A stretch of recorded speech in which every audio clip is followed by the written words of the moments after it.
చేస్తుంది Pravalika. Right. Thank you Praveen. మళ్ళీ contact చేస్తాం. ఇక కొత్తగూడెంలో పరిస్థితి ఏ విధంగా ఉందో ఖాసిం అడిగి తెలుసుకుందాం. ఖాసిం, భూకంప ప్రభావం ఎలా ఉంది అక్కడ? ప్రజల్లో ఎటువంటి పరిస్థితి నెలకొని ఉంది? Thank you Pravalika. ఈ రోజు ఉదయం లేవగానే ఒకటే చర్చ జరుగుతుంది. మీ ఊర్లో భూకంపం వచ్చిందా రాలేదా అని ఒకళ్ళకొకళ్ళు కుశల ప్రశ్నలు వేసుకుంటూ ఎలా జరిగింది ఏమి జరిగింది అంటూ ఒకళ్ళకొకళ్ళు అడుక్కునే ప్రశ్న అయితే ఏర్పడుతుంది. ఈ రోజు భద్రాద్రి కొత్తగూడెం జిల్లా వ్యాప్తంగా పలు మండలాల్లో పలు నియోజక కేంద్రాల్లో భూకంప తీవ్రత 5.3గా నమోదైందని చెప్పి నిపుణులు అయితే చెప్తున్నారు. ఈ రోజు ఒక్కసారిగా 7:26 నుంచి 28 నిమిషాల వరకు భూకంప ప్రకటనలు వచ్చినట్టు సిసి కెమెరా రికార్డుల ప్రకారం మనకి అర్థమవుతుంది. ఏదేమైనప్పటికీ ఈ రోజు వచ్చిన భూకంప ప్రకంపనలు అయితే గతంలో 1969లో వచ్చినట్టు సైంటిస్ట్ అయితే చెప్తున్నారు. 56 సంవత్సరాల క్రితం జరిగిన భూకంపం మరి ఈ రోజు జరిగిన 5.3 రికార్డ్ అయిన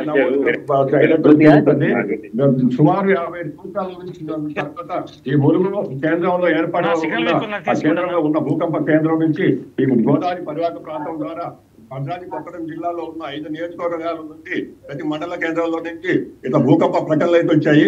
ఇళ్లకు బీటలు వచ్చి రేకుల మీద నుంచి దడదడ రేకులు పగళ్ళు, ఇళ్లకు బీటలు, అనేక చోట్ల ఆ ఇంట్లో ఉన్న వంట సామాగ్రి చిందరవందర అయినాయి అని స్థానికులు మనకి తెలియజేస్తున్నారు.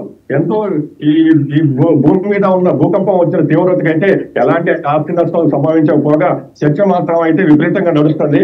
మన దగ్గర ప్రస్తుతం స్థానికులు ఉన్నారు. వాళ్ళు మాట్లాడే ప్రయత్నం చేద్దాం. చెప్పండి, ఈ రోజు భూకంపం మీకు ఎలా అనిపించింది, ఎలా కనిపెట్టున్నారు? మాది భద్రాద్రి కొత్తగూడెం జిల్లా దులూర్పాడు గ్రామస్తుందండి. పొద్దున్నే 7:26 బెడ్ మీదనే ఉన్నాను. ఈలోగా మా బెడ్లు ఊగినట్టుగా అనిపించింది. భయంతో బయటకు వచ్చేసరికి జనాలందరూ కూడా భయంతో బయటకు చెప్పి గిన్నెల కింద పడిపోయాయని చెప్పి చాలా మంది భయంతో బయటకు వచ్చారు. ఇది జరిగిందండి.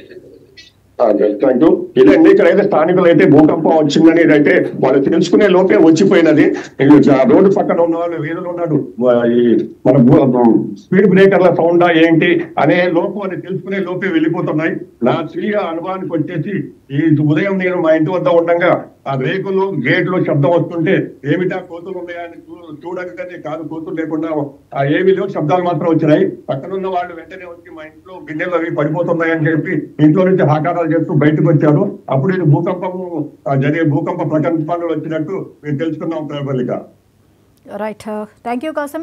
ఇక మళ్ళీ కాంటాక్ట్ చేస్తాం. ఇక నల్గొండలో పరిస్థితి ఏ విధంగా ఉందో తెలుసుకుందాం. రామకృష్ణ సిద్ధంగా ఉన్నారు. రామకృష్ణ, చెప్పండి, భూకంప ప్రభావం ఎలా ఉంది?